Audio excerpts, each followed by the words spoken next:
Okay, let's jump right into this explainer. Today we are decoding an absolutely fascinating hour-long conversation that sits right at the intersection of artificial intelligence, global macroeconomics, and blockchain privacy. We're taking a deep dive into what's being called a decade thesis. Basically, it's a structured way of looking 10 years into the future, predicting exactly where our society, tech, and economy are headed, and then trying to build the literal bedrock infrastructure required to support that future world today. And that brings us to our main protagonist for today, a project called Midnight. Midnight is built entirely around this decade-long thesis. The whole point of it is to smash through the absolute biggest roadblocks preventing global blockchain adoption right now. They're aiming to be the foundational trust layer for an upcoming era that, frankly, is going to look vastly different from the world we're living in right now. So here's our roadmap for the breakdown today. We'll start with the privacy paradox, then look at Midnight's wild 8-year journey. From there, we'll get into how holistic privacy meets compliance, compare Midnight directly against Ethereum, dive into the AI agent revolution, and wrap up with a macro look at the recovery of frustration. All right, Section 1, the privacy paradox. Now, this is a massive question. For years, the crypto industry was actually landing incredible deals. The sources mention major engagements with giant brands like New Balance and even entire national governments like El Salvador. But time and time again, developers and business leaders slammed into the exact same brick wall. It turns out, businesses simply cannot operate on fully transparent public ledgers. Think about it. You literally can't put your company's supply chain data or your employee payroll out in the open on the internet for everyone to see. It's a non-starter. So the crucial roadblock here is the lack of selective disclosure, the ability to choose what stays private and what goes public. Without that, large-scale enterprise adoption is mathematically and legally impossible. Plus, the sources lay out this terrifying compliance scenario. Imagine a government trying to airdrop tokens to its citizens. If the blockchain is completely open and unfiltered, that airdrop might accidentally send funds to a sanctioned group like MS-13. Boom, you're suddenly in direct violation of international sanctions like the OFAC list. So bottom line, you absolutely have to have compliance, and to get that, you have to have privacy. Moving on to Section 2, Midnight's 8-year journey. It takes sheer, stubborn persistence to build deep infrastructure like this. According to the sources, the whole concept for Midnight was first dreamed up about 8 years ago in a bar somewhere between Malta and Israel. And the internal drama was real. They had this one team member, an Athenian grad student, who pulled a full-on Martin Luther and actually presented a 99-point thesis of complaints about their early designs. Over the years, they had to navigate brutal internal critiques, false starts, and some pretty wild early experiments, including proof of burn, where they literally debated burning other cryptocurrencies just to launch their own. It was such a grind that finance teams repeatedly tried to kill the project because it was just taking way too long.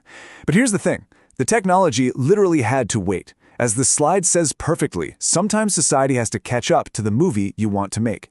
They had to sit tight and wait for things like zero-knowledge proofs and complex intent standards to actually mature over several years before their original vision could become a reality. Let's hit Section 3, Holistic Privacy Meets Compliance. So what is the actual solution they built? They call it holistic privacy. Instead of just, making a transaction invisible like older privacy coins did, this system lets you store massive amounts of encrypted metadata off-chain. So you could have data sitting in Google Cloud or OneDrive, but you can securely prove its validity on-chain. It's this incredibly secure marriage between off-chain private data and on-chain computation. Your contact stays persistently encrypted, and you, and only you, hold the key to decode it. All right, Section 4, Midnight versus Ethereum.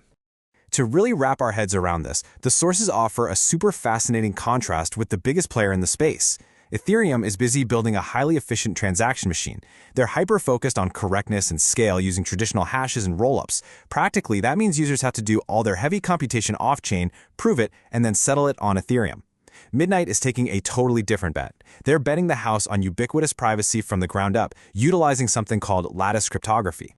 And lattices are the secret sauce here. See, regular hashes are kind of a road to nowhere when it comes to complex math, because they lack something called additive homomorphism, which is just a fancy way of saying you can't do math on the data while it's still encrypted. Lattices, on the other hand, absolutely can run native, complex cryptographic math. Sure, they had some early reputation hurdles with patents, but today, lattices are open-source NIST standards. They're smaller, they're incredibly powerful, and crucially for the long-term decade thesis, they are entirely post-quantum secure.